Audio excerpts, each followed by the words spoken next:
Ba-da-boo, ba ba ba. It's all about the bare necessities, Owen. The bare necessities. Simple nature's recipe of happiness, and all you need is the bare necessities. I haven't seen that movie in years. Oh my god. Look for the bare necessities, and welcome back to the show. Into the Web podcast. I think this is episode 14 with Owen and myself, Benjamin. And we got a lot to talk about today. But before we get into any of that, how are you doing? Pretty good. Yeah.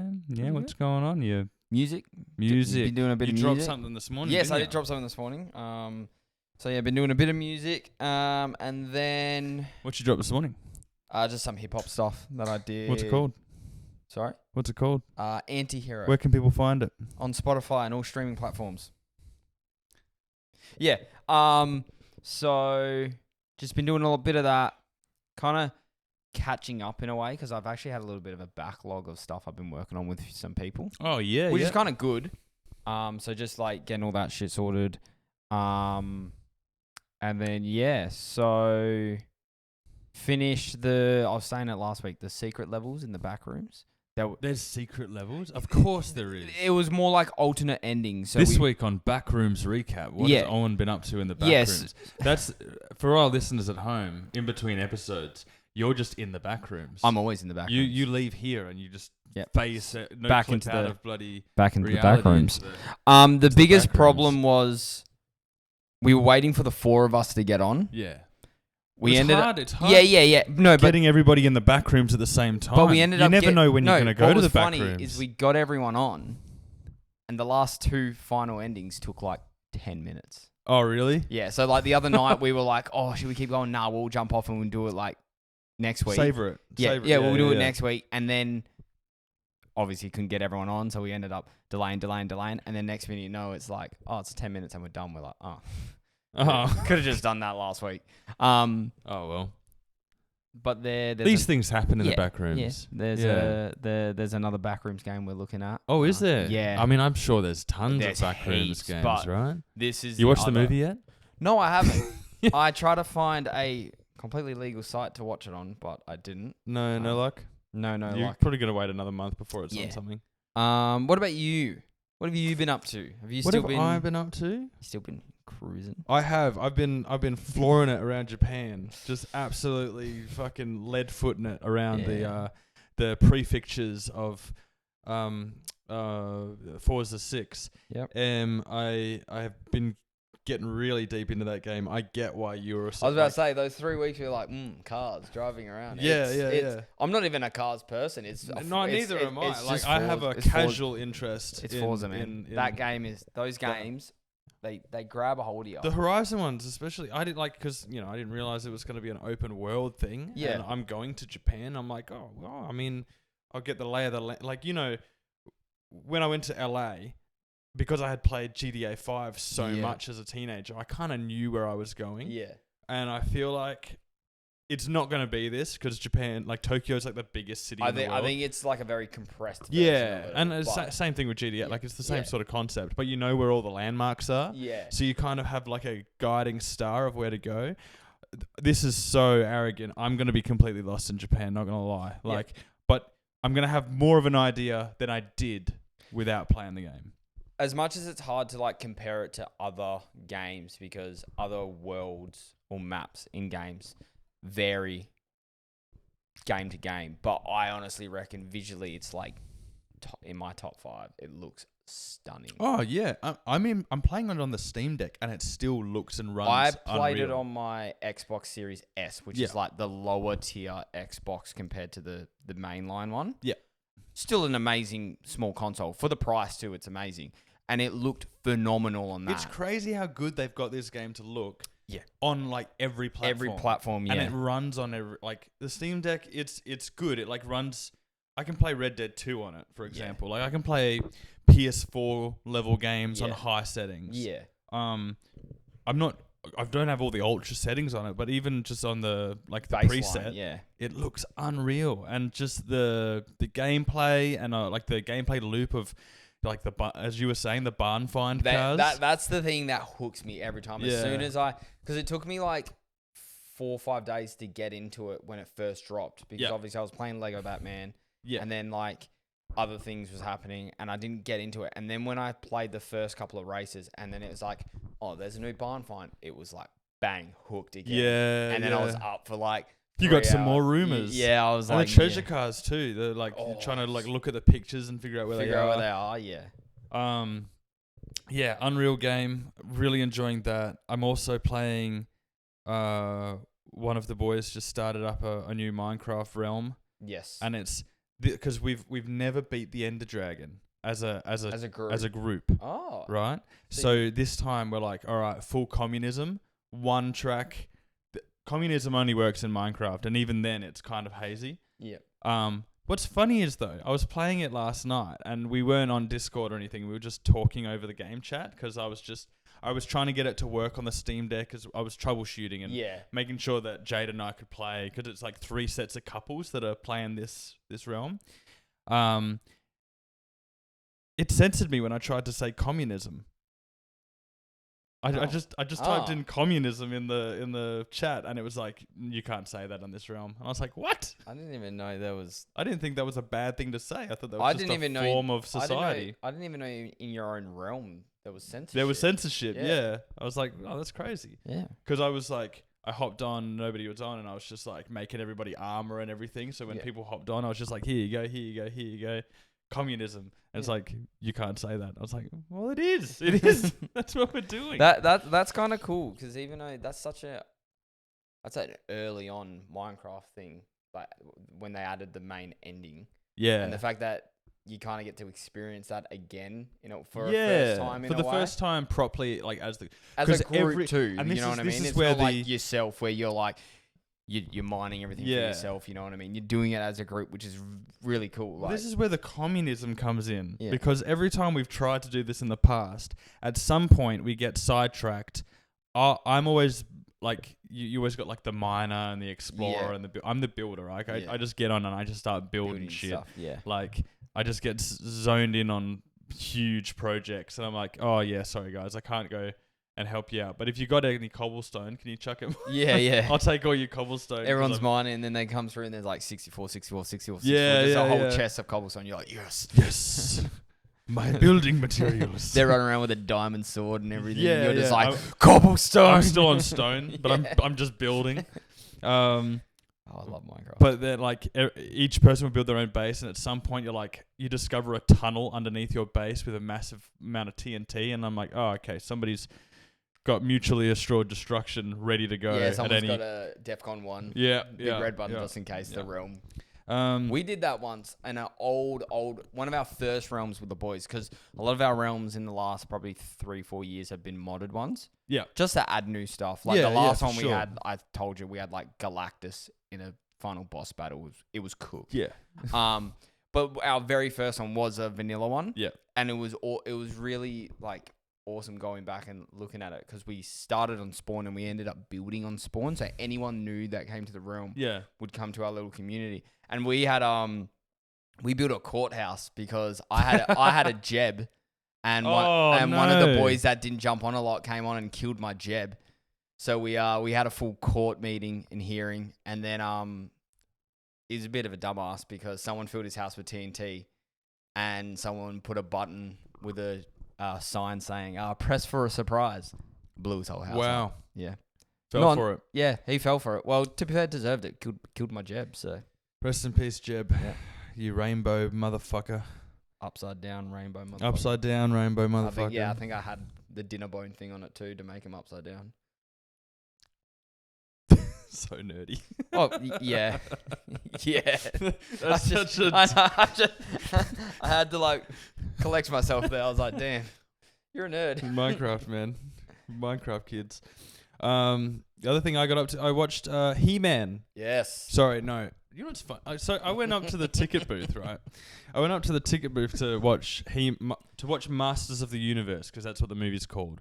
Oh, is it not even called He-Man? It's called Masters of the Universe. Oh, I thought it was He-Man. And I went up to the counter and I said, "Hey, can I get 2 tickets to He-Man, please?" And the girl at the counter was like, "What?" I was like, "The movie with the Masters of the Universe. I was like, the movie with the fucking Jax Blonde dude, like He-Man." but it's Masters of the Universe. I actually really enjoyed it. It's good. 25, 30 minutes of ads, right? We're sitting there.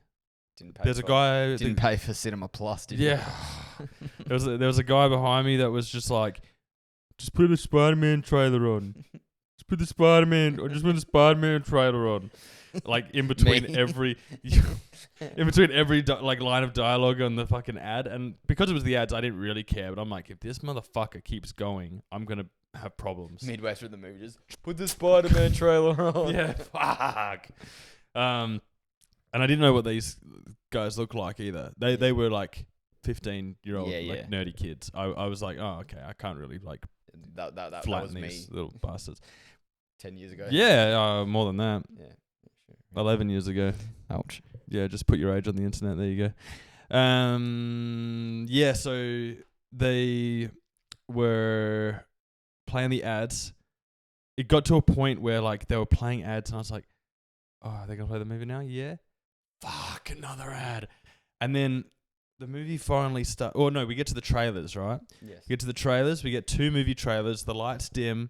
2 movie trailers. I'm like, okay, cool. We got the good stuff. We got the trailers. Lights dim.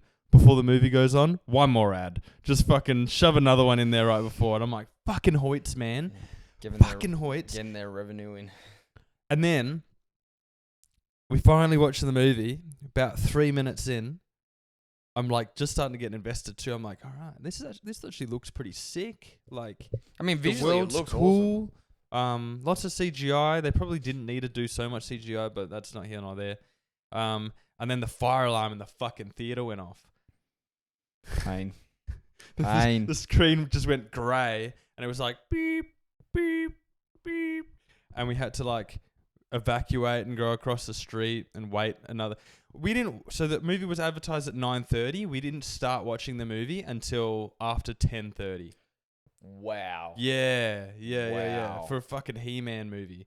And what effort for a He-Man movie. Yeah, a lot of effort. Like we were standing out the front of the cinema watching the fire trucks go in.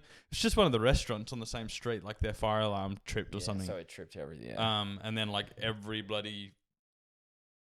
theater was emptied, so like we're all going back in. I've already eaten all my popcorn by this point. Yeah. Sit back down in the theater. I reckon they should have given you a free popcorn. They should have given me free fucking ticket. Like, we sat back in the movie theater, right? And what happened next? It was just as bad. So the screen was off, but they started playing the audio, but it wasn't the audio from the movie. It was the audio from the fucking ads. So we're just hearing more ads, but no visual. And we're just sitting there. I'm like fucking fuming at this point. Like, oh my God, this is so like bad. Nearly like to the point where just go home. Yeah. Yeah. It was fucking this close. And I finished the popcorn, and then it just went grey for a while, and I was like, are they going to put this fucking movie back on? And because this movie has been out for a while, and we were at the theater that was the furthest away, like down the hall. Yep. So I'm like, did they just forget to go and turn the movie back on? I'm gonna go check, and I'm gonna go get my popcorn refilled. Because you can get that with your Hoyts membership anyway. And even if I didn't have the Hoyts membership, I was just going to be like, hey, bro, like... Hey, could I have my popcorn refilled? Because I've been out the front eating it. In the fucking cold. Yeah. And then the poor dude was like, oh, we don't have any popcorn left. And then he pulled out this plastic bag full of popcorns. I don't know where he was taking them, like maybe home. Probably. And he's like, here you go. He had to call somebody to get authorization. And I was like, fucking just give me the damn popcorn. Nobody's counting how many popcorns you sell. There's no barcodes on after the day. I'm just we're short fucking 50 grams worth of popcorn. What's going on here? Who the fuck had some popcorn? And then I was like, can you turn the movie back on too? He's like, oh yeah, we'll get somebody over there. And I walked back into the theater. The movie's playing. I'm like, oh sweet. They fucked up the alignment, so it's it's projected like half on the ceiling and half on the screen. So besides that, how was He-Man? It's actually pretty good, pretty decent movie. After all that, I still enjoyed myself and was entertained. Skeletor was fucking funny and looked really cool. Yeah. Like the way that they've done, because it's goofy, right? Like the source material is goofy as hell. Yeah. It's He-Man. He-Man. But like the way that they did his skull and the way that his skull moved and his jaw would like clatter around. I feel like it's good they went for that because it's a typical trope for people to take like a source material like He-Man and then try and make it an ultra serious sort of movie, and then it just doesn't present itself well on the big screen. No. Like one movie franchise that was all right, but even then it was a bit realistically there's parts that are here or there. The Transformers movie. Yeah. The 90s source material is a bit goofy. Like if you watch the original, 80s and 90s, the G1 stuff. Yeah, it's very goofy. And then when it transitioned to the big screen, it actually was pretty good the way they went a bit more serious. It still had the comedy, the Michael Bay comedy. Oh, I love those movies so much. But that's what I mean. But that was like, it was done successfully. Yeah. Where other stuff like He-Man, if they tried to do like a Transformers too serious, it would not. It's also like it's funny because they spent so much money making this movie, and I'm really glad they did because I actually really enjoyed it and I liked the messages in the movie and all the characters were fun. Yeah. But I reckon they spent probably way too much money on the visual effects and stuff. They could have done it for way less money and made a movie that actually turned a profit. Still good enough for a cinema experience. Obviously, yeah, 100%. Even though your experience wasn't amazing, but you know what I mean? Like, I wasn't planning on going to see it, and could have worked for a direct to streaming. That's what I'm. But here's the thing, right?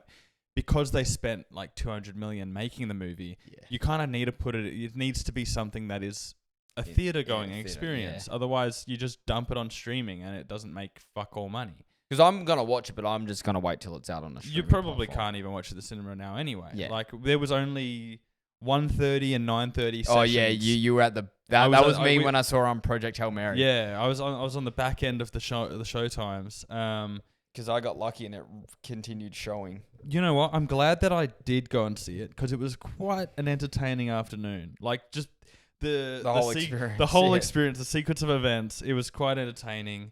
I still got to see the whole, like, the fire alarm only happened like right at the beginning, so I got to pretty much watch the movie. Yeah, it wasn't like you were midway through the movie. Yeah, imagine like No Way Home, and it's the final swing scene. Yeah, and it's like we didn't have anything planned after. Like, you go to see a movie at 9:30, you're not planning to go out after the movie. You're like at 11:30. Oh yeah, we need to go get dinner or something like that. Yeah, like that. We've already done everything in the day. It's like, legit the last thing before you go home and yeah.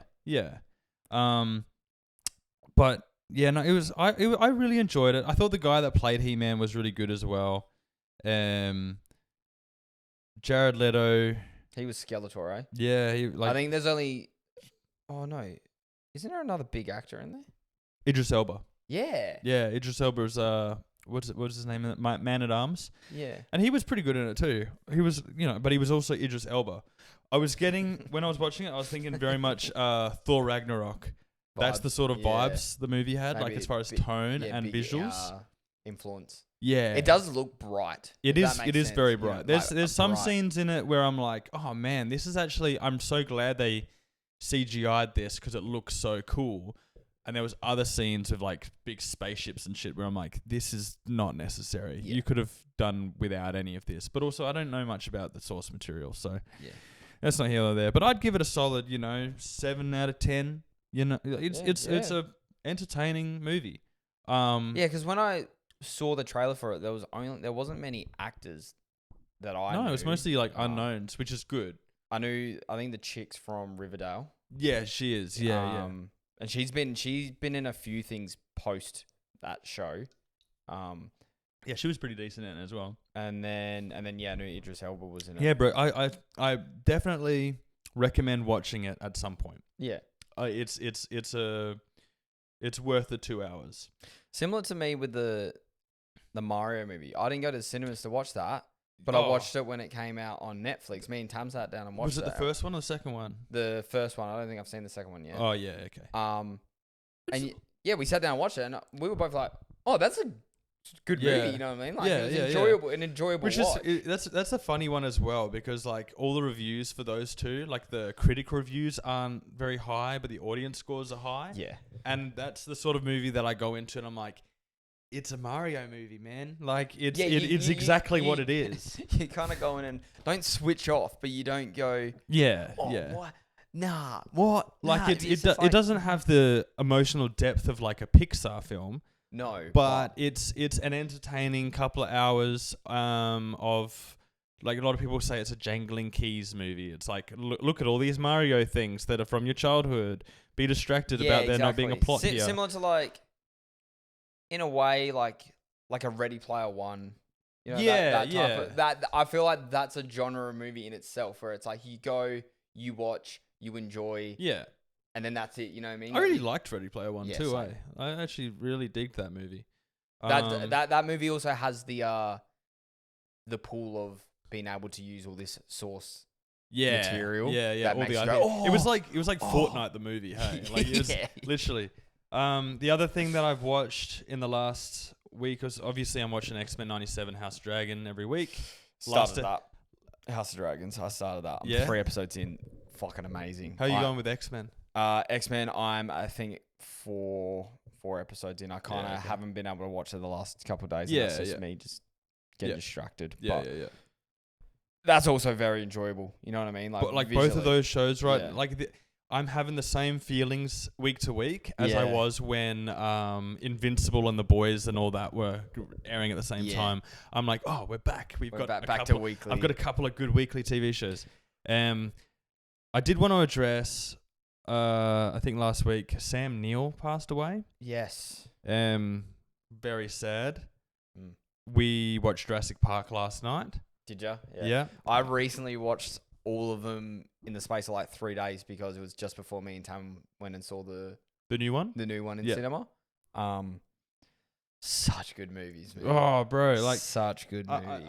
I don't really have much to say about all of the sequels. Like, I've seen most of them at least once, but that first Jurassic Park movie, every time I watch, I think I watch it at least once every 5 years or so, and every time I'm like, oh yeah, there's a reason this is a 5 out of 5. Yeah, like this is a fucking perfect movie.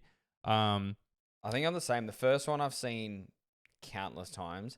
Then probably next would be the first World. Yeah, with, Chris Pratt and and Bryce Dallas Howard. It was very interesting when I recently went back and watched all of them, watching the original trilogy, because I've seen the second and third. Yeah. But I would have seen them as a kid. Yeah, so rewatching them now, I was like, I'm actually kind of I'm curious to watch the second and third of that original Jurassic Park trilogy as well, because I think I've only seen them both like once when I was a kid. Because the second has a completely different group of people. The third. Oh no, the second one has Jeff Goldblum in it still. Yes, though. yes. Yeah, but it's completely different. Yeah. The third one has Sam Neill in it again. That one's so good. Is it? That one's a lot. That one was the reason I started watching them all again, because I kept getting clips of the third one. Oh, and okay. I was like, all right, I was sitting there and I was like, I remember this, but I don't remember this. Yeah. And then I feel a Jurassic Parkathon coming in my and then future. watching the first 2 Worlds was really good again. The first World is such a good movie. The first 2 Worlds are really good. I don't think I saw the third one, and I've not seen the newest one. Dominion. Yeah. The third one. That's where they bring everyone back. I saw that one. Is that one good? I saw that in cinema. It kind of did feel like a cash grab, nostalgia bait sort of thing. Yeah, that one, a nostalgia bait sort of thing. But it was the same sort of thing. I went in, I'm seeing dinosaurs. I'm seeing people that I like with dinosaurs. So I'm enjoying myself. Yeah, okay. You know what I mean? It's funny because there is a level of like crowd pleasing to those, which will, if you kind of go in with that, like you want to see dinosaurs, you want to see people. That's why I went and saw the new one. Yeah, you're gonna have a good time. But there is something to say about that original one. And I was watching it last night, and I don't think I've ever watched Jurassic Park and analyzed it so deeply before in me whole life. Like every time I've watched it, I've just been like, all right, dinosaurs and that. But every line that Jeff Goldblum says about like life finding a way, and you put all this effort into seeing if you could do this just because you could, but you didn't think about whether you should. Yeah. But then there was this like epiphany I had at the end of the movie.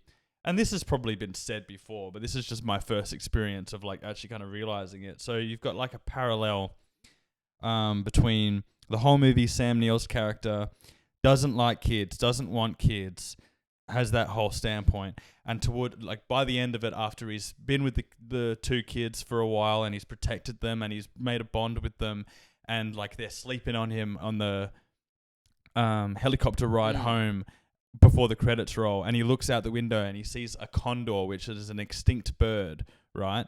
There's a line earlier in that movie where John Hammond is saying like, you wouldn't think twice if we brought a condor back, you know, but it's because it's dinosaurs that you've got an issue. Yeah. And it's that whole thing. There's like this parallel of the responsibility of being a parent, like thematically in this movie. So there's like Sam Neill doesn't want to be a parent, kind of learns that maybe good people making good people is necessary. Like he's had this kind of realization, but then there's also the responsibility of like John Hammond cloning all these dinosaurs.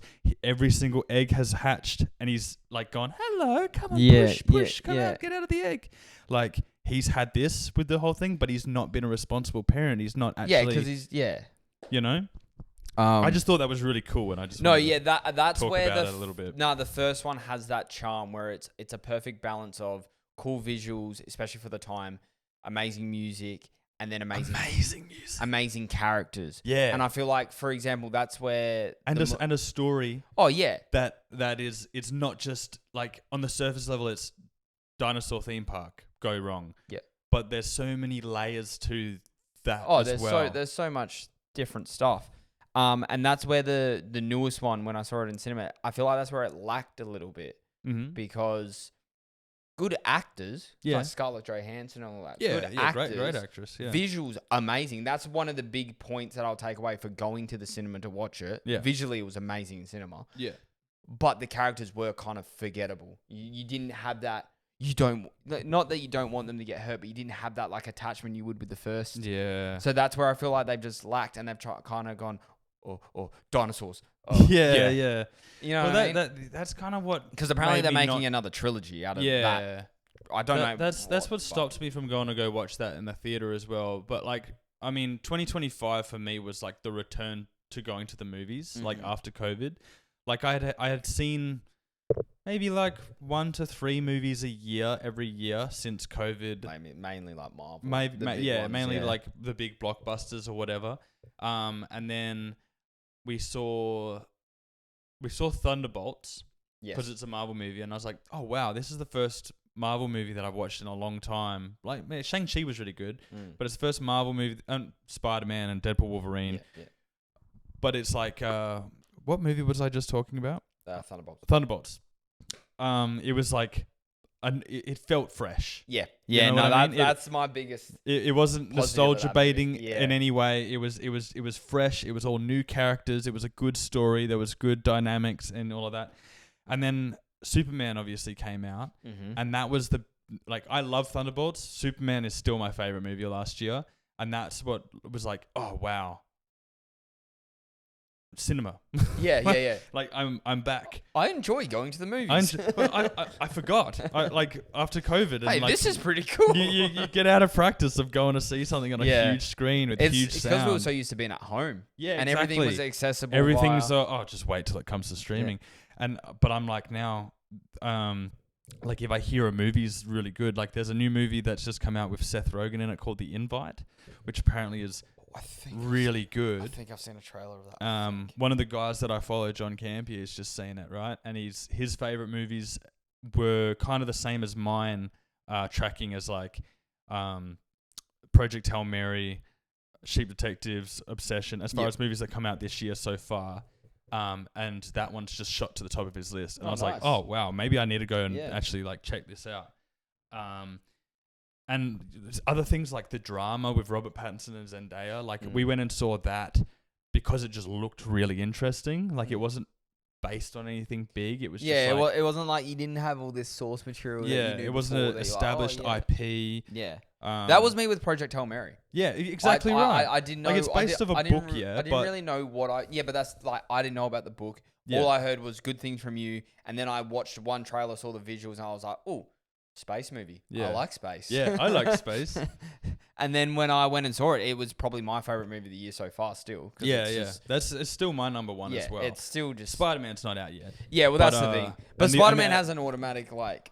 I mean, that movie could be shit and I'm still going to like it. I'm sorry. I'm going to say that right now. And then, of course, like, I'm seeing The Odyssey on Sunday. Yes. The reviews have just started coming out for that, saying that it's like Nolan's masterpiece and it's got like 98% on Rotten Tomatoes. Like, all of this sort of stuff. And I'm like, fuck. Like, are you seeing it in IMAX? Yeah.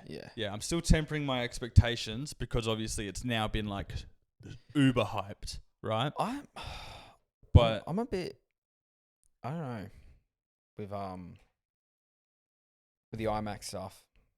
What do you mean? I just feel a bit, because I'm probably not gonna go see it in IMAX. You know what I mean? Which isn't gonna be an issue. But from what all the a good movie is good on any screen. But that's what I mean. And all the screenshots, it's kind of like, tell me I got to pay for DLC to go see a full movie because that's how it feels sometimes. But yeah. Because it's solely shot in IMAX. Yeah. Where normally don't they shoot in IMAX and normal? Yeah, so they can. This is the first movie that they've shot the entire movie with IMAX cameras. Yeah. Which is like, because they're fucking huge. They're like the size of a fucking fridge. Yeah, it's fucking. And they make a ton of noise and like they've had to do all sorts of things to do close-ups and that with mirrors. I did hear Tom Holland was like, one of his first scenes he was doing, they redid it like 6 times, and he was like, "Shit, does he think I'm a shit actor or something?" And it was only because they were dealing with the camera. They were trying to sort it out to make sure it was perfect or whatever. Yeah. And he was just like, because that's the thing. A lot of these actors, this would be one of their first time solely working with that type of camera, like technology, where it is that way. Where normally you can just go shoot scene, if it's good enough, good bang. You know what I mean? So. Mm-hmm. Especially considering as well, like all of the snobbiest of snobs. Like I'm pretty snobby with this shit. Yeah. But like we don't even have a 70mm IMAX theater in Western Australia. Yeah. There's only like 2 in Australia, and they're both in Melbourne and Sydney. And that's where I feel a bit. We've got IMAX screens, but they're not like the cream of the crop IMAX screens that are actually showing it on film. We're watching it on digital, laser IMAX projected. But in the past, it would just be like 1 or 2 sequences in a movie. So, for example, in The Dark Knight, the entire the entire intro sequence with the bank robbery, that's shot in IMAX. So if you watch that on your TV at home, you've got 2 black bars on the top and bottom for the most part. And then when those scenes happen, it fills out to the whole screen. Yeah. Honestly, it is a taste thing. I don't think there's anything that's. I've not seen The Odyssey yet. I've not seen it in any other format. I'm obviously just going off screenshots. What I've seen so far, and it's like I'm just a bit not worried because I feel like it's going to be a good film. Like watching it on my TV, it'll be a good film. Watching it on my fucking phone, it'll probably still be a good film. You know what I mean? I'm just like, especially with certain countries like us that don't have the access that America would. Yeah, we've got 2 theaters that we can go to. They're both 45 minutes away. To be fair, it is a risk what he's done. Yeah. But I'm really excited because I've just seen stuff ramp up this last week. Sorry. Yeah. And I'm kind of like, I'm even thinking, I don't think I'm doing anything Sunday. Yeah. I mean, if they got tickets. The only thing with IMAX, though, that I would say, if you were going to... Because I don't think you've never watched anything in IMAX? Nah. Before you make any judgment calls... No, I'm not. No, it's not like I'm judging it. It's more... It's... Like you said, it's a very taste thing. It's a completely different experience. It's a very taste thing. But it's like, I'm not judging IMAX as a thing. I'm more meaning because it's just in IMAX. How is that going to... Translate to normal screens? Yeah. Oh, it'll be like... Yeah, like we said, if a movie's good, it's going to work on both formats. I don't think it's going to be shot in a way where it's not watchable in not IMAX. It's just... The option is there to watch something in a premium large format. Fantastic Four. Yeah. Remember they did that with Galactus. there was the shots of it done in IMAX, which was the shots over in America, and it shows the full of Galactus walking in the city. Where Yeah, when we had that here as well, just in IMAX theater. Yeah, no. But what I mean, because I only saw it in normal theater. Yeah. That wasn't like, it didn't throw me off. It wasn't like, oh, I can't see shit. You know what I mean? Yeah. So it's literally just extra space, context. Yeah. You know what I mean? Like, and it's not Where just. Where is the IMAX theater here? So we've got one in Inaloo at Yep. Event Cinemas. That's my favorite one. Yep. And then there's one at the Hoyts and Carousel. Yes. So the Hoyts and Carousel is probably more accessible. It's not as far away. Yeah. But if you want to go and like make a day of it, like drive up, you know, we've just started really going to go see. We don't see every movie in IMAX, but the big ones we will see at the Inaloo. That's where we're going to see Spider-Man and Screen X, you know. And the Odyssey. I think we are seeing the Odyssey at the Hoyts. I mean, I think my plan of attack is I might just go see it local cinema.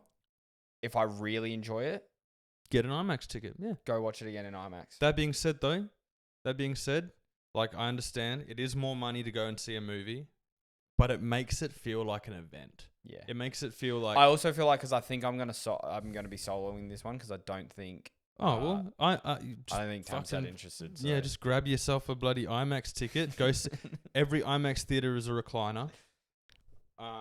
It's fucking massive sound. That's the other thing, right? In these IMAX theaters, audio. I didn't think about that. Yeah, no, it's not just the visual. Like, it's the whole experience. The sound is like reverberating in the back of your fucking seat. Like, a lot of the time we go to. I do love a good audio experience. Yeah. A lot of the time we go to like the local theater, and Jade nudges me. She's like, "Can you turn the volume up?" Because that's always what she does when we're watching TV. She's like, "I can't hear. What are they saying? And we're sitting in the theater, and it's like, man, I think my TV at home's louder than this shit. Yeah. But like, you go to a proper like nice theater. They've got state-of-the-art sound systems. They've got recliner leather seats. I was really hoping that was going to happen with when Hoyts took over Ace. I thought they were going to do it up a bit, but they didn't.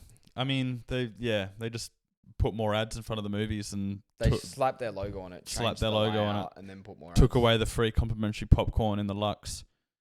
Yeah. Yeah. Anyway, cash grabs. Do better, you fucking money grubbing bastards. Should we get into the news? Yeah. This has been like Tangent City. I've enjoyed it. It's been 40 minutes of talking about everything. Hey, I'd listen to that. First up on the news, right? Zolo, fucking every week I butcher names. I mean, I wouldn't be much, but I'm terrible with names, so. They call me Ben the Butcher of names. He's going to be a Man of Tomorrow, Blue Beetle. He's returning from the movie. Cobra Kai, yeah. Sweep the leg. Yeah. I loved him. I think he's great. I think he's a great Blue Beetle. I really enjoyed that movie. Yeah, I did. It was fun. It made same sort of thing. Fuck all money, but like, you know, it is what it is. To be fair, that's another. The Blue Beetle is similar, and Cobra Kai, for example, because that's where I've seen him in. That's another one of those. Yeah, it can be a bit cringy. Yeah, but you kind of switch off and you just enjoy it. It's got the 80s trope. Yeah. Obviously, it's based off Karate Kid, 100%. You know what I mean? I totally get what you're saying. But talking about him as an actor, he was really good in that and really good in Blue Beetle. Like, I actually really... And that movie itself as well. James Gunn's made a comment in the past to being like, oh, I mean, Blue Beetle could be canon than DCU. Like, there's nothing in that movie that directly ties to anything else. Yeah, it doesn't... They mention Batman...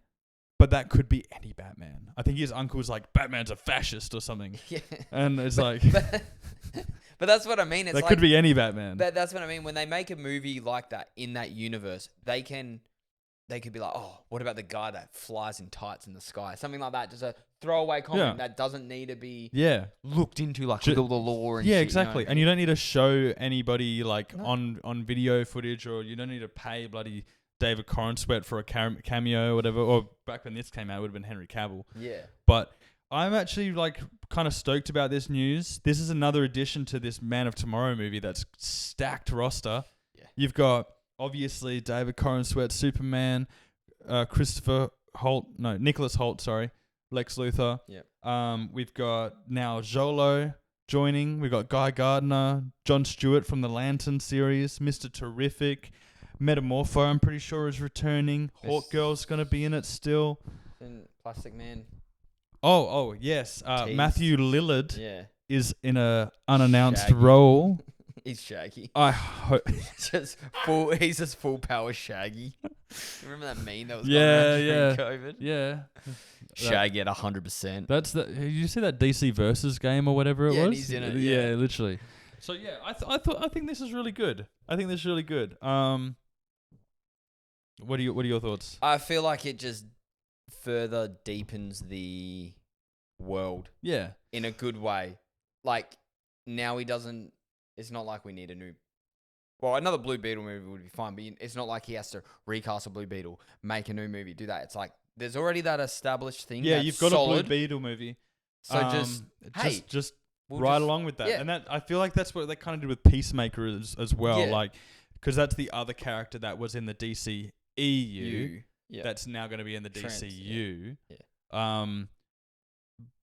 To do with the character as well, like his whole thing is he's got the alien scarab, alien technology. That's another thing. That movie had way better visuals than I thought. Yeah, it did, didn't it? Like, how good was his suit? I was kind of going, all right, I'm going to watch a Blue Beetle because I've only started learning more about Blue Beetle when I was watching Young Justice because he popped up later in the series. Yeah. Awesome character. And in Injustice 2, he's a character in that. I remember watching Batman Brave and the Bold. He was always in that show, and he was this version of the character as well. But yeah, it was just like the visuals. I was like, damn, this is a lot better than I thought it was going to be. I was big expecting time. some shitty CGI. It's actually probably one of the best, like most solid, just fun. Superhero. It's a cute movie, man. It's a solid superhero. It's a solid superhero movie. Like coming of age superhero. Just movie. too bad it didn't make much money. Yeah, and I like his like background as well with his family and like all of that sort of thing in Miami. Yeah, like he's based in that kind of part of America. And what was I saying about the alien suit? So he's got the alien suit. Obviously, we're saying great visuals, but also how might that tie into the fact that Man of Tomorrow, you've got like Kryptonian technology. You've got Brainiac is supposed to be the villain. With the Kryptonian technology. Well, that's what it is in the comics, but like who knows what it will be in this.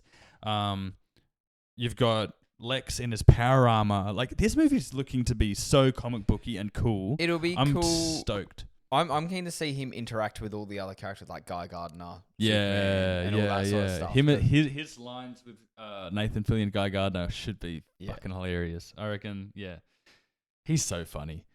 Guy Gardner, he's so funny. Next up, I woke up the other morning. The first thing I saw was Matt Reeves posted this test footage of the Batman, and I was like, I got so excited. Like this is my first thing I see on my phone when I woke up in the morning was like, oh, we got a Batman teaser. Here we go. It was just test footage. It was just turning around, but that was enough for me. Yeah. Like I was like, I guess that this scene from The Office where he's like, all right. Yeah. It's happening. And then I was kind of half asleep, and then it wasn't until like a little bit later I realized that they've delayed this movie by like 4 months. Yeah, I didn't realize that until I got told yesterday. Yeah. I saw the test footage. I was like, fuck yeah. Batman. Fucking Batman. And then I was like, oh, did you hear Batman got delayed? And I was like, what? But we just got the teaser. What And that's what the teaser was. Yeah, the end tag of the teaser. It was like, so instead of October next year, it's now coming in February the following year. So it's 4 months. 2028? Yeah, 2028. Yeah. Only 4 months. Yeah, but 2028. Ben. I know. I will be 28 by that point. You will. That's crazy. That's disgusting. Considering that you would have been 22 when the Batman movie came out. No, I'm sorry. I'm putting it out that we're not getting a trilogy. Yeah, we'll see. See, I'm kind of split on this, right? Because obviously it's disappointing. But I find a lot of the time with movies like this, the first Batman was like this as well. It was in development for ages. But see, I probably didn't follow it as heavy now because after watching the first now, we're invested in this Matt Reeves. So you Batman. like, oh, come on, Matt Reeves, Batman. I want to see the Batman Part 2. I want to see what happens. But the first one took ages to make. They were filming it during COVID as well. There was all these problems. Yeah. A lot of the time, adversity in film production actually ends up bringing really good rewards as far as the final product is concerned. So I'm like kind of optimistic that they're giving this a little bit more time. I know it's already been so much time, but it's not like they've been filming it for 6 years. Yeah. Like they've only just started filming it. Yeah, true. They Like legit. Matt Reeves was writing it for 6 years. Give us another TV show in the meantime, because the Penguin was pretty. Yeah, man. What character do you want to focus on? Gordon? Like Gotham, but Gordon, Jeffrey White, right? The Watcher. Yeah, maybe a GCPD show. Yeah. But like gritty, like the Penguin Yeah. was a HBO proper thing. I'd dig that. Or The Penguin was sick. Have you seen that? yes, I'm trying to remember if I finished it. I remember starting it. Yeah. It was during a period of time where I was watching a lot of shit. Okay. Yeah. Fair enough. I remember starting it. I remember Yeah. at the start, like, had me That hooked, show's but- dope. That show's so good. Or because it's more time delayed, we just make Rod Patterson the Batman of the DCU. DCU, Oh, yeah. mate, Yeah, yeah, we've might got the as time- well we've got chuck the- him I in mean, there. we've got the Come time- on, we've got the James time Gunn. to, you know, There's get all the things some sorted. very troubling for me reports coming around at the moment.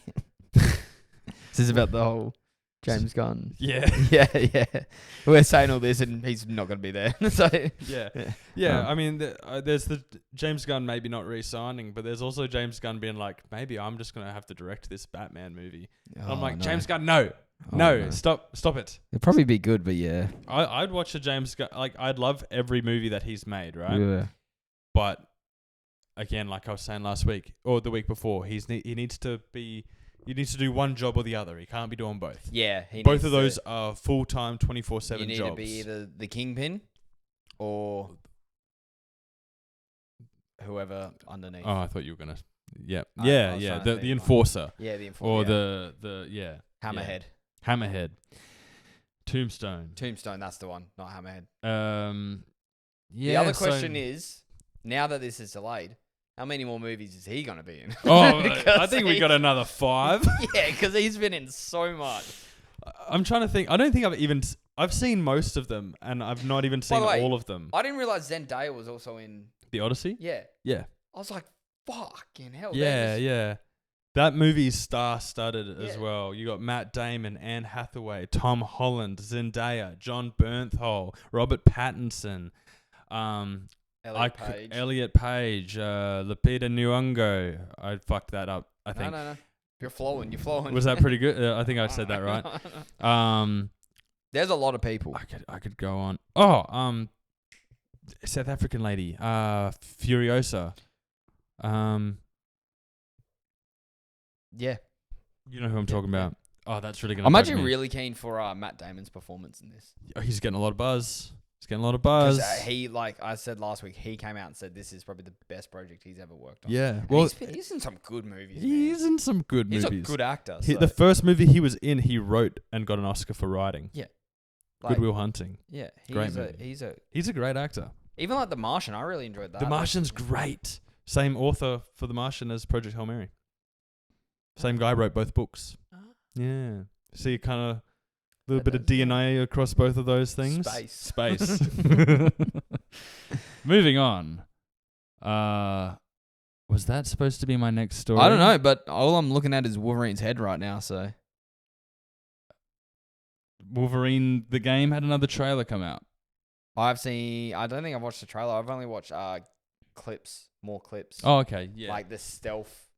Oh yeah, Like how I've the not seen too game much and of the gameplay, but I'd Some just of the seen confirmed suits and that. this morning they put another trailer out. It was more of a story trailer. Oh. I'm really keen for this. Looks like we're gonna span a couple of different eras of Wolverine during this game. So there's gonna be like Japan, there's gonna be like Canada, because it's not an open world game. It's like, is it not open world? It's linear. yeah, but I think it's more like. I'm just spitballing here. I'm pretty sure it's more like God of War linear. I was gonna say also like I said this a couple of weeks back. Star Wars game. Fallen Order. Yeah, and that, yeah, whereas yeah. It's linear, but it has open you space. open spaces where you can come back and do the levels and find different things and all that. I mean, sort that's of probably stuff. going to be good because realistically, like when you think Spider-Man, what do you think? New York. When you think Wolverine, there's not like an overly. There's a bunch of places. Hey? Yeah, you could put him in World War II Germany. You could put him in Japan. You could put him in Canada. You could put him in. I'm going to probably pre-order this soon. I'm going to pre-order the physical disc edition. Oh, sorry, you don't have a disc drive. Yeah, I would if I you could. fucking just contributed to the problem, didn't you? You fucking. Well, I mean, You're just so desperate for a PS5 that you just shield for. Well, I was because digital I only, was like only model. 2 I feel like that was. years later. Let me put my tinfoil hat on for a second. I think that was intentional shortages. I think they were trying to ease this fucking thing in for a long time. I mean, they have been for a while. Yeah. Well, I think about when Xbox and PlayStation started releasing more things to do with like the Game Pass and the PS Plus and how much free games you get. But what I'm that. saying is like the shortages of the parts and that. Yeah. I think that might have been false scarcity. Probably. You know what I mean? Like, oh 100%. no, we don't have all the disc drive models. I said this but we've 2 got weeks. the digital models. I said this still. 2 weeks ago. I don't agree with the stoppage of physical media, but I haven't bought a physical game in about 5 years. Yeah. Because I don't. Both my consoles aren't. Because one, the prices for the other consoles were too ridiculous in my opinion, and I just don't have a disc drive. So it is what it is, right? You know what I mean? I I got to work with what I got. But yeah. Shall we move on to the Yes. next news topic? Mm-hmm. Oh, actually, I wanted to mention as well. In the trailer for the Wolverine. Oh yes. We see Sabretooth. Yep. See Lady Deathstrike. Very cool Wolverine villain. We've already seen Omega Red in it as well. I'm really keen to just like get this because Wolverine actually has a pretty dope rogues gallery. He's the violence of Wolverine. Yes, That's really cool. You know what I mean? Like the rage. He's one of those characters that it's like he does trickle the water of hero and kind of. No, big time. Some reports have been coming out. Now, Comic-Con's coming up really soon, right? And always around this time, stuff begins to leak. Whispers get louder around the halls rumor mill. The rumor mill. The rumor mill. We're back in the rumor mill. Mm. I love the rumor mill. Love hanging out at the rumor mill. They got good beer at the rumor mill. I've heard they mill the beer themselves at the mill of rumors, and the beer tastes like scandal.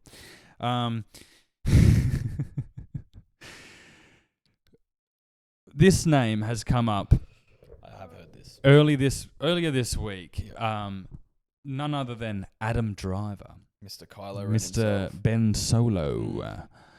Adam Driver has been named as a potential frontrunner for Magneto.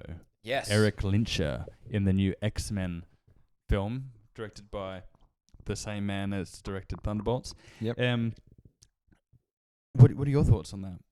I like it. I've sat with it for Yeah. the last couple of days, and at first I was like, Yeah.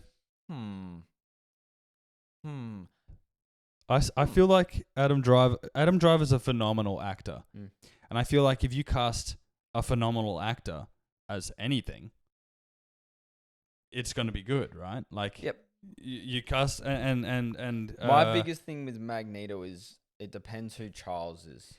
That's exactly right. You need that. You need that dynamic, and we obviously we can't have the other two actors doing it for the rest. No, because no. don't have a whole lot. No. No. But their relationship and their Yeah, dynamic on the screen was so good. Chemistry. Yeah, chemistry was so good. That's where this is going to be very interesting because it's one of those characters that it's a two-piece. Yep. It's you're getting casted for this. Yep. But you need this to work. Very interestingly enough, though, there's been other reports that have come out recently saying that he is not playing Magneto after all. He is actually playing the X-Men villain mentioned in last week's episode of my pitch for how I would do an X-Men movie, Mr. Sinister. See, I hadn't heard that. I only heard the Magneto. Ah, okay. Yes. Interesting. So, yeah, Mr. Sinister. as being Adam Driver. I think that also works quite well. I mean, like you said, good actor. Good actor in the role. It's going to be very interesting now that my X-Men pitch is out. Yeah. Like when we get the movie, see how similar that is. Yeah, And it will be very interesting. Could be like, hey Marvel, date and time, this video here. I mean, I'm not saying that you copied the idea, but you get me in the writers' room for the sequel. Adam Driver, great actor. Put him in either of those spots. I feel good about it. I feel like it's probably more likely going to be Mr. Sinister. I don't know if we'll necessarily have a Magneto in the first X-Men movie. It'll be interesting, to see where that goes. Moving on to some more casting news. Couple of bold-headed boys on the screen today. Professor X. There's a couple of names being thrown around for Professor X as well, as far as reports go. We've got Patrick Wilson, best known for he was in the Conjuring films. Yep. Yeah. He was Aquaman's brother. He was in Watchmen. He was Owlman. Owlman, that's okay. Yeah. I was trying to remember where I've seen where that you've seen him before. Yeah. So Patrick Wilson is a front runner at the moment for Professor Xavier, according to certain reports out there on the internet at the moment. That. I like it too. I think that's actually quite a good casting. The other name that's come up is Bill Skarsgård. That one I'm not sure about. I'm not gonna lie. Yeah. I feel like it's so weird to say it's wasted potential. Because it sounds weird because you go, hold up, Professor X is a massive character. How is that wasted potential? It's because what we've seen him in, he could be something so much more. If that makes sense. Yeah. Like I think Bill Skarsgård would be he's a great actor. I think he'd be a great Professor X. Exactly. But I know exactly what you mean in the sense of like we've seen him as Pennywise, we've seen him as Nosferatu, we've seen him as all these like villain. Crazy I villainous kind of want him characters. as a villain. I'm not gonna Yeah, like that's just how we've seen him in the past, and I feel like having him like. Obviously, the Joker is kind of an obvious, there's so much you can low-hanging fruit character that you could have him as, but you like Carnage. Just the like you could put him in so many more sinister roles. So between those two, I also think Patrick Wilson is probably a better fit. How old is Bill? He's not. I also think he's a bit young for it. Yeah, I was about to say because I was about to throw out another character, but I think he might be too young for that too. Obviously, I've been saying for ages that it should be Bryan Cranston, but I don't think that's a likely option. So he's 35. Yeah, that's too old. That's too old for I'm sorry, young. Too young. Young. That's too young for Professor X, especially if your X-Men are going to be in their 20s. About to say, because he's got that like. He's got the normal face that can change to sinister. Then I was going to say like a Green Goblin, but then he's too young. Could be Harry. But because I was thinking of other characters that are presented normally, but has that switch. Because he can do that. Yeah, there's so many options. Like there's so many characters that you could put Bill in. Yeah. Put Bill in for, but. Yeah, Patrick Wilson, I reckon, is probably a pretty good thing. I like a couple of other names that I could think would be really good. Maybe a Ray Fiennes. You know the guy that plays Voldemort? Yes. Not just because he's bold in Harry Potter. He's a phenomenal actor, and he's like, if you watch the movie, The Rock. No, all I'll say about fucking your dad. Oh man, we should if in the wardrobe department they should have, if Professor X is out and about, have him wear one of those little golfing hats. I need to try and find one. I'll try to find one. I'll wear one episode. Yeah, one of my dad's old golfing hats. Just so we have context, a visual. Yeah. You can have the context. No, but I know what you mean. I also feel like Patrick Wilson works. He would work well as like because he's like a father figure, right? Yeah, that's what I mean. Or even like the guy who played Voldemort. Ray Fiennes. If you watch which I would really recommend, it's a great movie. 28 Years Later, Bone Temple. Okay, yep. He plays a character in that. Such a good performance, such a good character. you'll watch that and be like, that's just the sort of, not that character, but you can see the essence in there somewhere of a Professor X, I'd say. But of course, Patrick Wilson, great option as well. Have you any other names besides Vin Diesel or The Rock? No, I don't actually. I haven't even really thought about. Because that's a big it is. character to cast. I Patrick Stewart's shoes are very big to fill as well, And James McAvoy was great too. Yeah, he was. James McAvoy was amazing. Yeah. But see, I feel like he's another one like Bill. We've seen James McAvoy play so many different sort of roles. Yeah. Where, especially in Split. Yeah. I saw that in cinemas. Split was so good. That made me go, like, his performance as Professor X was good. But his performance in Split was on another level. You want to see him push the envelope as far as his like acting ability goes. Yeah, for sure. The next, it's just all castings today. It's all casting news. Cooper Hoffman, best known recently for starring in the movie based on a Stephen King novel, The Long Walk. Excellent movie, I might say. Are you familiar with that one? Oh, is that the one you were telling me about? So it's kind of like Hunger Games. It's in a dystopian America. Yeah. There's a boy in every state that gets drawn in a lottery. You've got to I haven't watched it, but I remember you telling me about that movie is so fucking good. You should definitely check it out. Him in this movie, they've set him for Cyclops, and you look at him immediately, you're like, oh, is he a little bit too tubby for Cyclops? You can go on a bloody Hollywood workout program. Yeah. And also, if the new X-Men look like normal fucking people a little bit more than Hollywood stars, I'm not going to hate that either. Because Cooper Hoffman, he's a brilliant actor, brilliant young actor.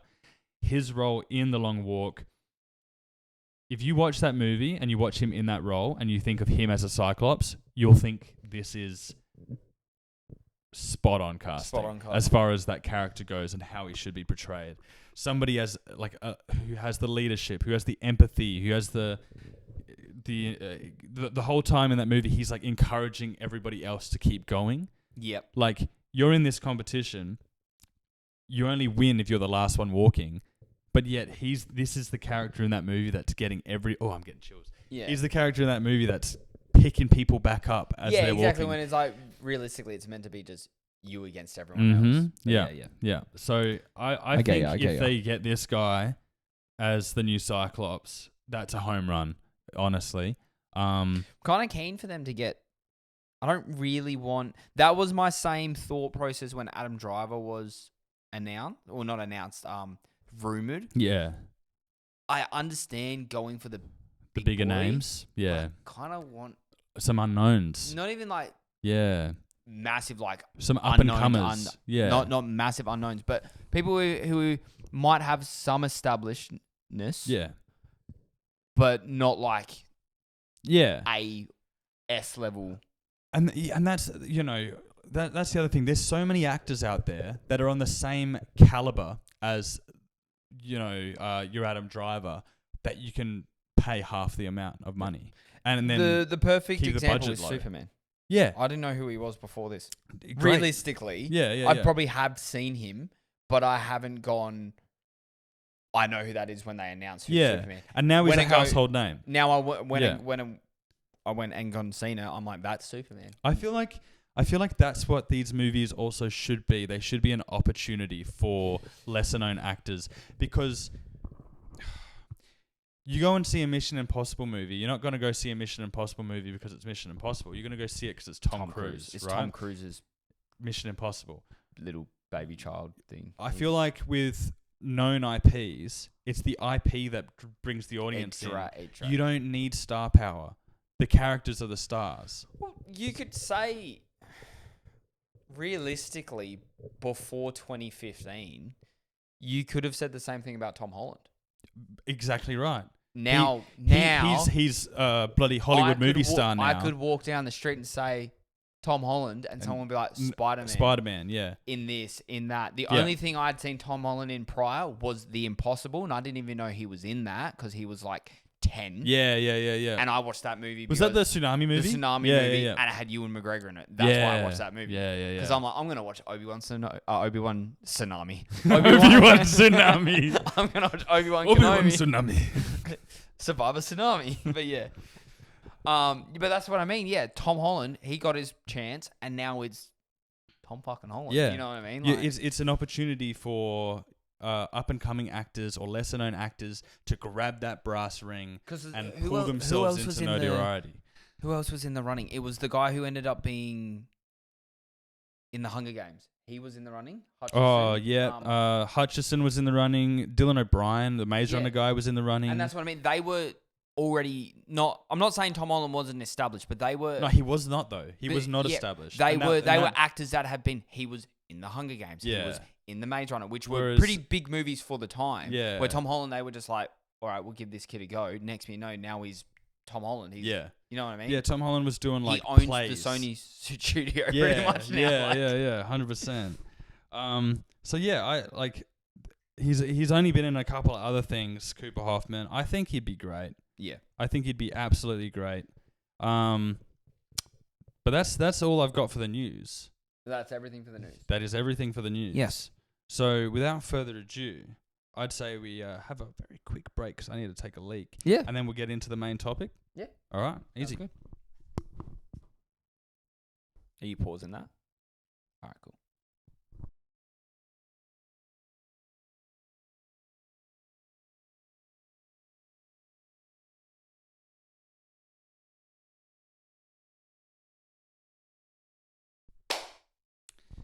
And we're back. Back. Main topic today. We've kind of got two, right? Yeah. So we're going to start off because we had all these casting rumors. We wanted to do some fan casting for the X-Men. Yep. And then we're going to go on do directors that we like and pair them up with a superhero property. IP. For a really interesting, cool mashup result, right? We'll start off with Professor X and Charles Xavier. Let me throw this one at you. I saw this one this morning. This would never happen. Never. This would never happen. But I think it would be sick. You get, as Eric Lyncher, Magneto, Hayden Christensen. Whoa. And then as Charles Xavier, you get Ewan McGregor. Whoa. Am I cooking? Yeah. Yeah. Wow. Damn, because you got Hayden Christensen, who was notoriously Anakin Skywalker. Yeah, like probably the number one villain of all time, if you think about it. Darth Vader. Yeah. But he played that line of good guy gone bad. Yeah. Bad guy turned good. Well, yeah. In a way. Complex character. So where Magneto fits very nice because Magneto is that line between the good and just trying to protect his people. Now, I'll just say this now. There's a lot of old heads out there that hate the prequels and hate his performance in the prequels. I think that scene where he's talking about how much he hates sand people is some of the best acting in those movies. Not gonna lie. And you replace sand people with humans. Yep. You know? You have that amount of frustration and like he's gone to the dark side because he's just so frustrated and done with being ostracized for being different. Plus we said it's a two-peter, those roles. It's like you need one with the other in a way. Yeah, you need them to have good chemistry. They've got good chemistry. You think about how well Ewan McGregor would be as a Professor X, he's looking out for his students and they're both older now, so it kind of fits the model better. Yeah. No, I like it. Yeah, it's good, right? I really like that. It's good. Top that motherfucker. I won't be able to. I don't think I could top that. I don't think I've got any others that will top that, but we'll try. I haven't really.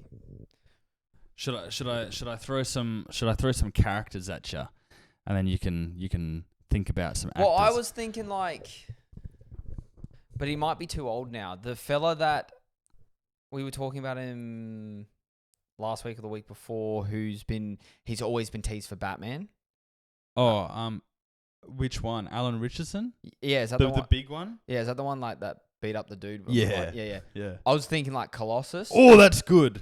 But I don't know. Would he be too old if we're going? I don't know. It depends on what sort of X-Men you're doing. Yeah. I was thinking if Colossus, we're doing just because he's big, he's that brute, but he's still a good actor. So what I reckon, how I reckon we should do this is I'll just look up all the X-Men characters. And we'll try and we'll just like think of some actors that would be not X-Men. A big one. You know, I used to think Wolverine's name was X-Man. So what happened when you saw the show Wolverine and the X-Men? I knew he was Wolverine by that point, dickhead. Did you go, but there's the same dude? Yeah. Wait, there's more than one X-Man? Wait, what? I mean, when I was about 3, I thought he was his name was X-Men. Big one is Storm. You need a good actor for that. Let's throw some actors at you. Lupita Nyong'o. Just because she's in the Odyssey this week. Yeah. She's a great actress. Yes. She's the right look. Yeah. Who else? You could a big fan. What's that broad from Wicked? No. No. Well, Ariana Grande.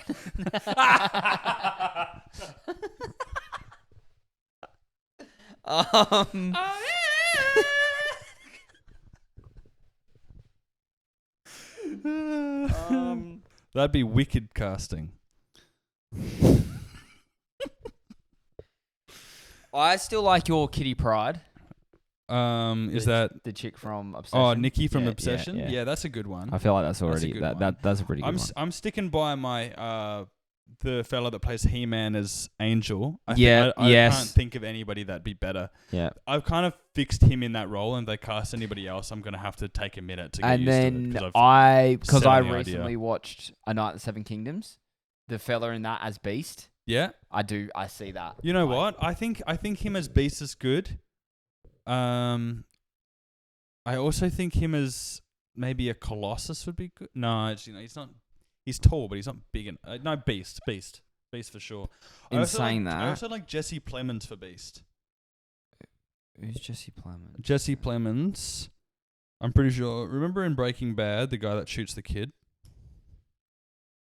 That guy? Oh yeah. Yeah, he's in Black Mirror. Yeah. He's in the Star Trek episode. He's a weirdo, but he's a really good character. He's a great actor. That nerd. He was in a movie with Emma Stone last year called Begonia, which was really good. What's this guy called? Which guy? Which is funny because he popped up in Game of Thrones, and I didn't realize he was in Game of Thrones. Oh. And then I'm trying to think of who this could be. Tom Hopper. Tom Hopper? Who the hell is he in Game of... Oh, yeah, he was in Umbrella Academy, wasn't he? Yeah, that's where I've seen him. And then so, what, as Beast? I'm just trying to think. Oh, Colossus? Yeah, like one of those bigger brute, because he's a big brute dude in... Well, Colossus is from, like, a Russia or Russia-adjacent country. So, what Russian actor would be a good Colossus? Look at this guy. That's obviously... Oh, yeah. I was like, Jesus Christ. Yeah, that's when he's got a... But even like when he plays this fella, he's like that... Yeah, Dickon. Yeah, he's like that Dickon. Yeah. Dickon Tarley. Innocent, like, but he's trying to stand up. Yeah, he'd be a good Colossus as well. I'm just looking at Russian actors. Top 25 Russian actors.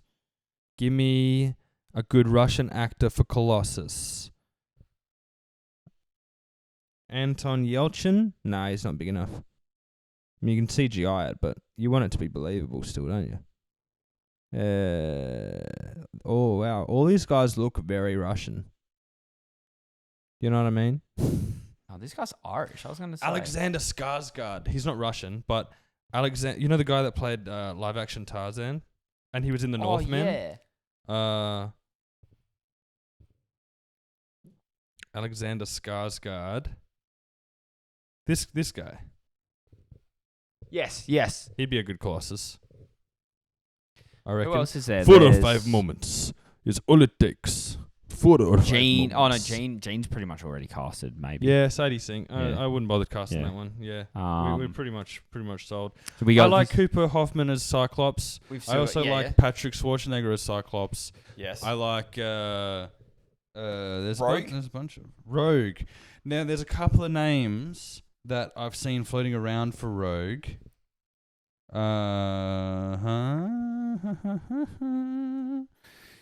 Now, if I go to images, I should be able to get like the 4 of them. So there's Odessa Izion, right? She's in a bunch of stuff. I can't remember what they are right now. I think she'd be a great Rogue. There's also Margaret Qualley, who you might know from various things, but her ticket to fame was Once Upon a Time in Hollywood. She was one of the hippie girls in that.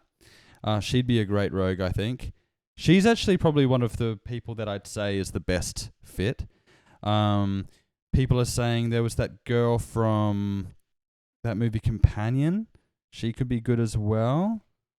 What about Bobby Freeze, Iceman? Is his last name Freeze? I don't know. I just said that. Oh, okay.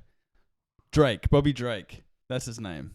Bobby Drake. Drake. Like, I was like, I mean, if you want to bring in some money, I guess so.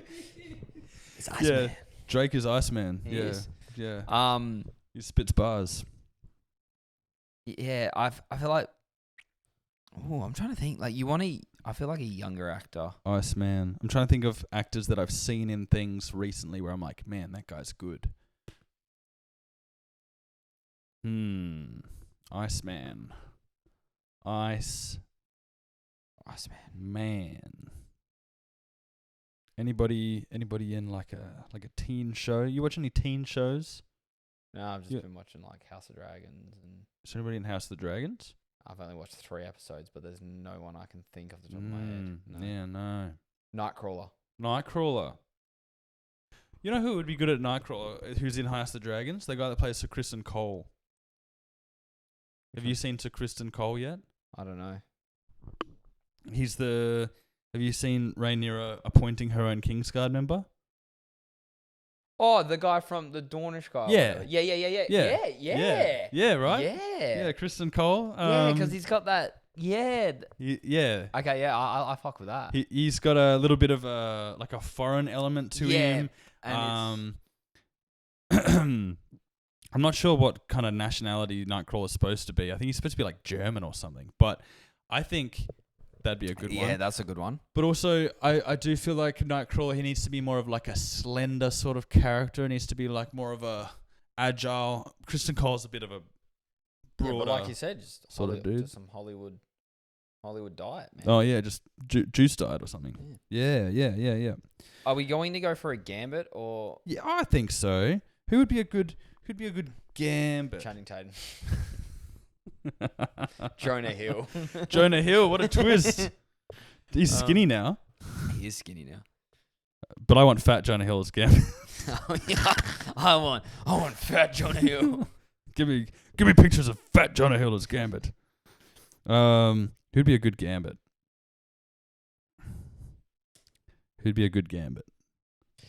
Actors for Gambit. You need someone who's just automatically got that charm. I think Bill Skarsgård would be a good Gambit.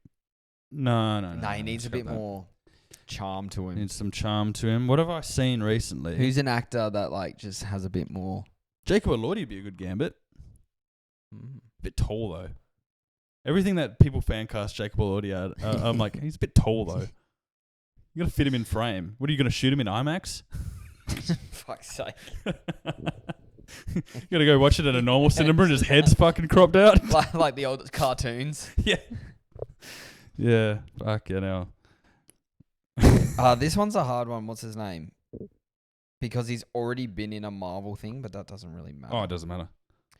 I really like Miles Teller. Miles Teller as Gambit? No, not Gambit, just as an actor. Oh, yeah, Miles Teller's sick. He's So a great I'm actor. trying You ever see Whiplash? Yeah. Yeah, fucking Whiplash is sick. So He's good. so good at Whiplash. But that's what I mean. Like, he's a good actor, so I'm like wondering, could he potentially play anyone? Somebody in the X-Men. Yeah, that's what I'm thinking. Because he's 39. Oh, but that's what I even was going to then- Google. X-Men characters list. He's 39, but We're going to go down the list. We're too scattered right now, Owen. We're too scattered. I'm need bad. some I'm order. bad with names, though. We need some That's the order. problem. I've That's got the problem. names all here. No, like names of actors. Oh, you can Google actors, but I'm just going to go down the list. So we've done Charles Xavier. Yes. We've done Cyclops. Yeah. We've done Jean. Jean. We've done Beast. We've done Angel. We've done Iceman. We're going to get Drake to play Bobby Drake. We didn't actually come up with a good answer for Iceman, did we? No. What have I seen that would be a good Iceman? I feel like Iceman's meant to be like a younger Yeah. sort of. Yeah. Who are people saying? That's what I've just looked up. Iceman Fancast. It's probably a terrible listen because it's a lot of just us pausing and like Googling things. I mean, it's off the whim. You know what I mean? It is off the whim. Mark Strong as Charles Xavier. It's just because he's bold. And I don't like that casting, actually. I like Mark Strong. I just don't think him for Charles Xavier. Jason Isaac as Cyclops. You know. No, I hate that. What I the hate fuck? that. I don't mind Jason Isaac, Yeah. but I don't like him for Cyclops. I like him for Iceman, but he's too old. No, he's too old. He would have to be an older character. But then they've done... Who's this? Oh, yeah, here's a 40-year-old person that looks like they could be in high school. Oh, Joe Keery would be a good Iceman. Oh, yeah, he would be. Yeah, or Dacre Montgomery. Joe Keery would Dacre also... Montgomery. Joe Keery would Fucking probably Billy also... from Stranger Things. Yes. Yeah. Yes. Joe As Iceman. Keery would probably be a good... Cyclops. Yeah, or... You could put him in fucking so many roles. Also, I see him Nightcrawler? as Gambit. Gambit! He's got that Yes! flirtiness to it. Yes! Like, you saw it in Stranger Things. Yes! Joe They Keery as did old Gambit. mate from Thingy. As Wolverine, yeah. Yeah. I like Taron Egerton as Wolverine, but I stick with my casting for Wolverine from last week, which was Jack O'Connell. Yeah. Jack O'Connell. He's as a good Wolverine actor would that be you could unreal. chuck in there, though, because he's 100%. Really good. He's been rumored for Wolverine for fucking like a decade. Like, he would be a really good Wolverine. But I'm sticking with my boy Jack O'Connell as my pick for Wolverine. That can be your pick for Wolverine. But my pick is Jack I'm just O'Connell. reading these off. Austin Butler as Nightcrawler, huh? Oh, Austin no. Butler as Nightcrawler? Oh, yeah. Yeah. Austin Butler would be a good Nightcrawler. Or Iceman. Yeah. Yeah, Elvis. Yeah, Elvis. I Um, was like... Thomas Brody Sangster, which is the fella from Game of Thrones who was Bran's mate. Who did you say Hank... This guy. Oh, This no. guy. Look. This guy. That guy. Oh, yeah. He's the same age as the guy that plays the Mountain. Yeah. Actors are weird, man. Yeah. That guy and the guy that plays the Mountain are the exact same age. Which one's Jodie Turner-Smith? Josh Hutcherson would have been a good Iceman if he was a bit younger. Who you looking up? An actress that's in... She's not in a lot. They've cast her as Storm. I'm running off a Reddit thread, All right. having a look at. I think that's enough. I think that's enough fan castings because we're not getting them quick enough to maybe if we prepared these earlier. That would Yeah, be no, better. I mean, yeah. this was just a top this of is like just we didn't have a Let's move on. There's lots of people we could cast as X-Men. I like some of those castings that we've come up with just now. some of them are good. Some of them are pretty good. But let's go for whatchamacallit? Your idea. Oh, with the directors. Yeah. So it's basically just picking. Lay it on me. It's the idea was I saw it on the Escape Pod because they were talking about the Odyssey, and they were talking about Christopher Nolan, and then they were like, "What IP would you want Christopher Nolan to do after the Odyssey? Like, what's next?" And one of them said, "Wait, a Star Wars movie." Christopher Nolan. Yeah. Okay. What? I thought you said Christopher Nolan. Oh. And then you said another word after Nolan the second time, so I was just trying to catch you out saying the wrong thing. Go on. But it was to get him to do a Star Wars movie. Christopher Nolan doing a Star Wars movie would be tight. It was like their fan. I've seen that clip. Yeah. I've seen that. So it gave me the idea of like what's an established director with a distinct style you would want to do an IP of Marvel DC. Okay. And my thing was, I don't know the guy, you said his name before, the director who did the Mighty Supreme. Safdie? Yeah, Mighty Supreme and Escape Gems as my... Is it Benny Safdie or Josh Safdie? One of those or both. Or both. To do my psychological thriller Hulk movie from last week. Because of obviously the way his movies... Or their movies. The anxiety. Like, and my whole thing was it's Hulk fighting himself. That's bang. My recast, James McAvoy, because he can do that. Oh my god! Bang, he's my Bruce Banner and Hulk. There you go. James McAvoy would be an amazing Bruce Banner and Hulk. Because how good has he in previous stuff been by himself? Oh. He can do himself. So it's him sitting in a room and it's freaking out, and then he looks at the mirror and remember in Split when he's like Split. Oh my bang, lord! Bang, done. Marvel, sign us up. Get us in. We're going to write a movie for you. It's a psychological thriller of a Hulk with James McAvoy. We'll get Universal on board. Yep. I'm a good negotiator. We'll get the deal on the table. That's my done. We can do it. We can do a deal where Universal, you can put a Hulk ride in their movie studio. In Universal Studios. We'll do a Hulk ride. It's a whole lucrative deal between the two companies, just like you did with Sony and Spider-Man. Let's get this done. Yeah. We've finally got Spider-Man and Marvel working together. We've finally got Wolverine and Marvel working together. Exactly. The next one in the big three is Hulk. Let's get this going. What are you? Is it R-rated? No, you can't do it R-rated. MA is M. I guess okay. Yeah. Okay. You kind of have to M with an uncut version, which is R. Yes. Remember how like the old Alien vs Predator movies had the uncut, which was like I remember I got the Wolverine, the Japan one, and it was the uncut version, and there was like some guy got an arrow in the eye, and then he was like. So we have one for cinemas, which people can watch. It'll be just a mature age one, and then there'll be an uncut version. Yeah, which is, uncut extended edition. Yeah, extended edition, which is going to be cool. I love that. I love that so much. Okay, do you have a director that you are fond of that you would love to do an IP? When you told, because I haven't prepared anything, but when you told me, that was the only one that. Yeah, when you told me, I was thinking, all right, favorite directors, love Quentin Tarantino. Well, that's fucking rude. Getting a phone call on the bloody. I'm just gonna make sure my phone's still recording.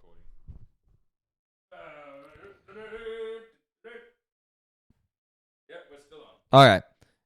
So Quentin Tarantino doing a Luke Cage Iron Fist Heroes for Hire movie that's a gritty kind of pulpy sort of thing. Ooh. You know what? Yeah. The same kind of like grain as like a Jackie Brown or a Pulp Fiction, and the style, and it's set in the 70s. I was about to say set in the 70s too. Yeah. It's set in the 70s. It's a Heroes for Hire. Blaxploitation, bit of comedy in there too. Yeah, bit of that. Similar to like Once Upon a Time in Hollywood. Yes, it's got that sort of yes, vibe exactly right. Yeah. You think Once Upon a Time in Hollywood. I mean, they're all Quentin movies, you know. A lot of feet. Lot of feet. I think that would be sick. Your Silver Surfer idea. Do you have a director for that? You know what's funny about that is. Back after Quentin Tarantino did Reservoir Dogs and Pulp Fiction back in the day, he actually pitched a Silver Surfer movie to Marvel, but they couldn't do it because the special effects weren't there and the budget was going to be too big. And this was before like Spider-Man came out, and X-Men, so like it just wasn't happening. But those were the two movies that Quentin Tarantino wanted to do. He wanted to do a Heroes for Hire movie and a Silver Surfer movie. I think he would be good to do both of those. But if you wanted to get somebody to do my Silver Surfer movie, I would hire myself. But if I was going to get one of my favorite directors to do a Silver Surfer movie, that's another question. To do that sort of comedy, but also existentialism. Give me Silver Surfer.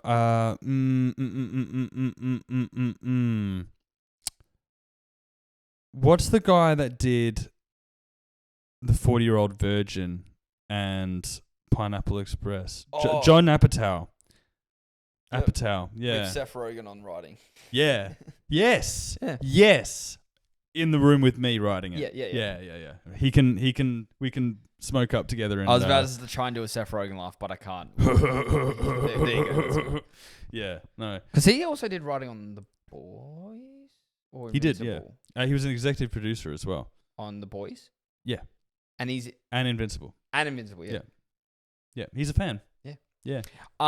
Give me Sam Raimi, Blade. Yes. Horror. Horror. Oh my God. Sam Raimi, That is Blade. so good. Yeah. That is so good. Because we all know Sam Raimi, like... Evil Dead, Yeah. Blade, yes. Shouting them Army out of again. Darkness, The Blade versus the Army of Darkness. Oh my God. But like the Escape podcast, I saw a clip of them doing. They matched up Spider-Man fights, and they were talking about those old Sam Raimi fights were brutal. Yeah. Because think about the final fight scene in Spider-Man 1, Green Goblin when he dies, Yeah. and then even Black Suit Spider-Man taking on Sandman where he's pushing his face into. They are brutal scenes. Yeah, they are. And they're like horror. Sort of put that into a Blade movie. With vampires and Yeah, with the Oh my vampires God. and all that sort of supernatural that'd be stuff. so good. Yeah. That'd be so good. Yeah. Oh my Lord. Let me throw another one at ya. I'm trying to think of things that haven't happened yet. I want to see Robert Rodriguez do a Punisher movie with John Bernthal. Which one's Robert Rodriguez? What? Name me a movie. Spy Kids. Oh yeah. Shark Boy and Lava Girl. Okay. Desperado. Yep. Alita Battle Angel. Yes. Yep. Now you. From Dawn to Dusk. From Dusk to Dawn. Yep. Grindhouse. He's great. He's a great director. Good with action, that sort of thing. Have you ever seen like the Desperado movies? Unreal. Director of Hail Mary. Lloyd and Chris. Yeah. Chris Lloyd and Phil Lord and Chris Miller. The Martian doing a Flash. I was going to say Nova because space. Okay, yeah, that'd be cool too. I was trying to think of a space. Who's a space character in DC? Green Lantern, Martian Manhunter. Martian Manhunter. I'm thinking like space because think of the visuals. Ridley Scott doing a Martian Manhunter movie. So like the guy that did Aliens. Yeah. Or James Cameron. Oh no, that could be wicked because you could do that, and because you have the green Martians, but then you got the white ones. So the white ones are like that. Yeah. Or James Cameron doing a Martian Manhunter movie. That's really weird that you said that because I'm literally got James Cameron up. I was about to. He was originally going to do Spider-Man. Doesn't he hate superhero movies? Is that him or? No, that's Scorsese. Yeah, okay. Martin Scorsese directing a movie where Punisher kills the Marvel Universe. Yeah? Yeah. No, yeah. I was just like... Or Martin Scorsese directing a gangster film like The Godfather or Casino or whatever. I was going to say Kingpin. Oh, yeah, Kingpin. Yeah, that's what I mean. But I mean... Yeah. Yeah. Oh, all of them. All of them. Like a New York mafia movie. You call it The Underworld. Yeah. And then it's just a crime, like it's just The Godfather, but it's Marvel characters. Yeah. And there's like there's allusions to there being like Spider-Man and Daredevil and all that, but like the movie's just a gangster film focused on those characters. Like it's not even Spider-Man's in it. It's like the old the scene from I think it's Batman vs Superman where like when Batman dropped down and that. So there's like they're showing on like a laptop. It's like Kingpin showing his goons on a laptop and all you see is one of them get webbed up and that's it. It's not even like you see Spider-Man or you just see a figure We've done. Oh yeah. I was gonna say we've done mostly Marvel, but we've done some DC as well. Well, that's what I was trying to think. Like, I'd like to see Matt Reeves direct a Batman movie. same.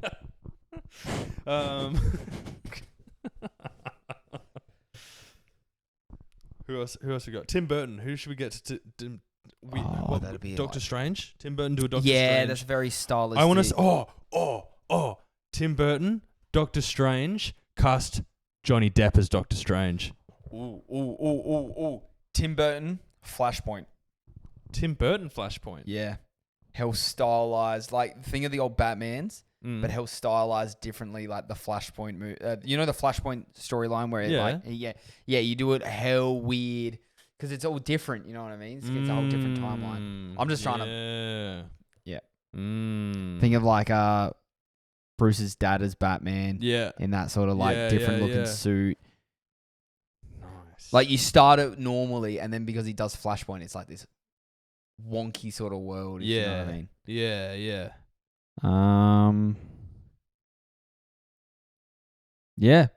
I can't think of any more.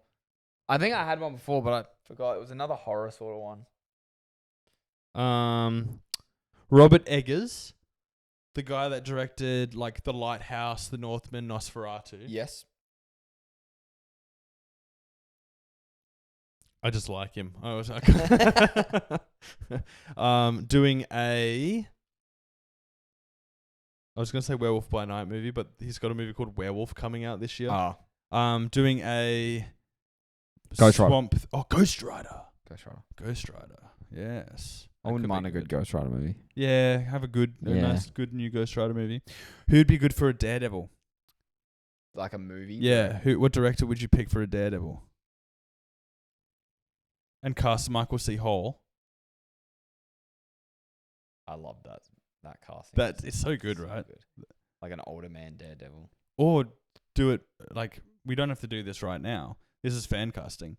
So do a early 2000s Daredevil movie instead of Ben Affleck in that shit piece of, crap. You get Michael C. Hall. He was a big director back then. He was like cooking. I don't know. Early 2000s. Michael C. Hall. Nolan. Yeah, I was trying to think because it would be cool if they leaned into the whole lawyer aspect more in the movie. Oh yeah.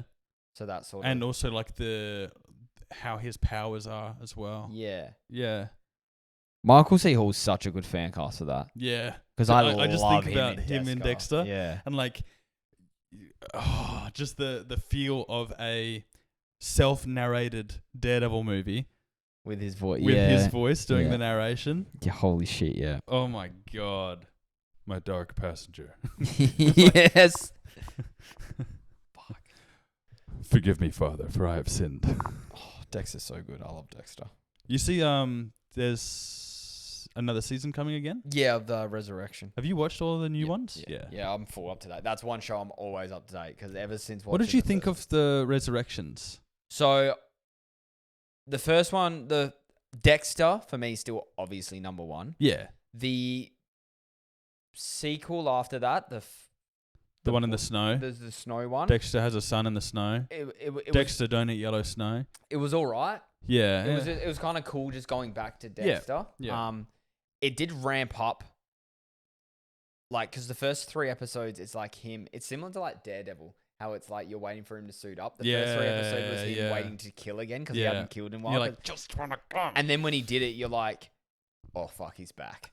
And then First Blood came out, which was a lot better than I thought. That was the one where it's a full recast and it's him when he's younger, when he first joined the PD in that. That was all right, but that got cancelled. Dexter makes me want orange juice and bacon and eggs. And then Resurrections I've really enjoyed. All the characters in there. It's got old mate, small fella. Oh yeah. I really liked the Resurrections quite a bit. I did have some problems with it, but yeah, but the prequel show was so good.